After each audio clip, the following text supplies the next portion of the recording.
I will implement a bold series of reforms to completely eliminate dependence on China in all critical areas.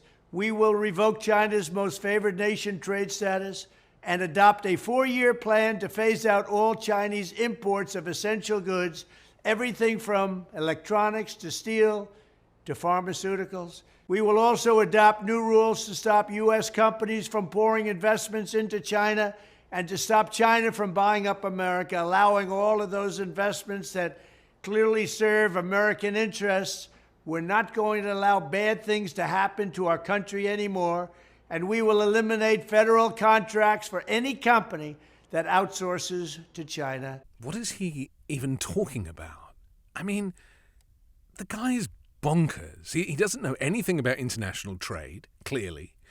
Anyone who does know anything about international trade, listening to that Donald Trump diatribe, will probably be listening with their head in their hands, like Dr. Fauci did when Trump was trying to push hydroxychloroquine on the population.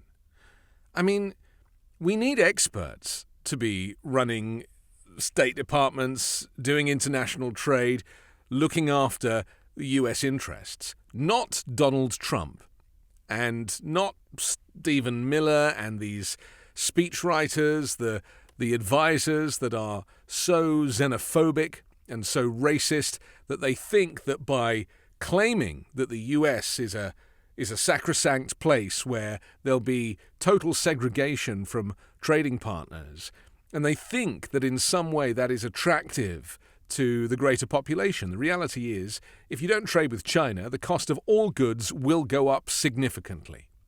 The cheap TV, you can buy a 55-inch television now for, $250?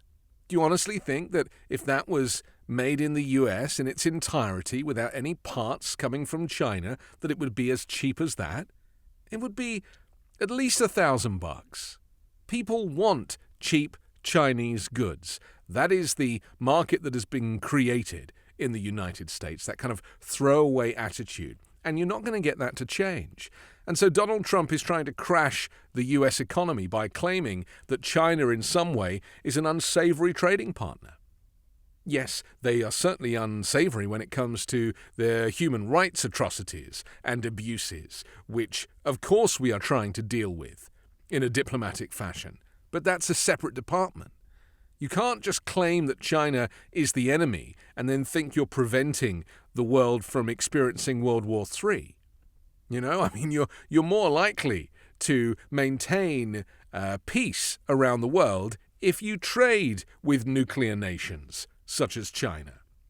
And let's just look at the numbers here, because Donald Trump talks the talk, but he doesn't walk the walk, because under Donald Trump, during his presidency, or certainly the end of his presidency, US exports to China were $151 billion. That was a 21.4% increase on the year before. Imports from China at the end of Donald Trump's presidency was $506 billion. That was a 16.5% increase on the year before.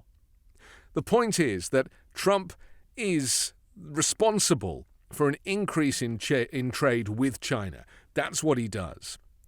And yet behind that is this kind of xenophobic, kind of racist undertone, claiming that China is someone who is trying to steal the US economy from under the feet of hardworking Americans. And it's simply not the case.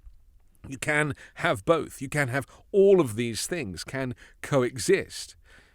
China was the United States' third largest trade partner at the end of Donald Trump's presidency.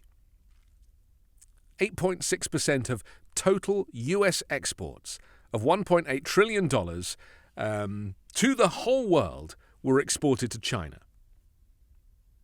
We need them. People who work in factories, who make stuff and sell stuff, they want to sell it to China. China buys, and we buy from China. And, it's almost as if you're trying to kind of be an anti-capitalist. Maybe that's what Trump wants ultimately. He's a socialist at heart, and he just wants to bring everything home and have the government look after everybody. Is that what it is?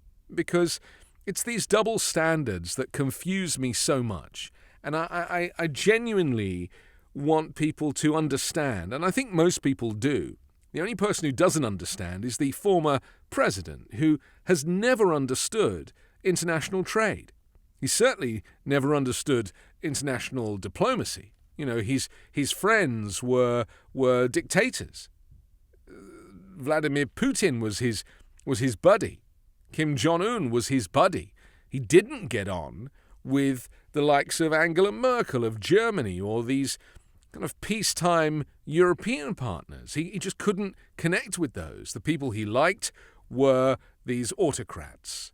And so that's why this double standard from the disgraced former president is so frustrating to hear, because to anybody who understands or at least takes a bit of an interest in how the global economy works and the capitalist system and international trade, it just doesn't make any sense. You know, he's trying to claim that, you know, he wants to protect the United States. Well, China needs us as much as we need them.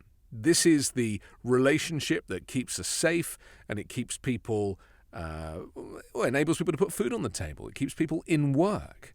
So next time you hear Donald Trump claim that China is, you know, because of its, because he's blaming them for COVID, or because it makes him look like a strong man to be tough on China, just remember that if he did everything that he said he was going to do in that speech, which he absolutely will not. I mean, it's all posturing. This is all electioneering. It has no bearing on reality.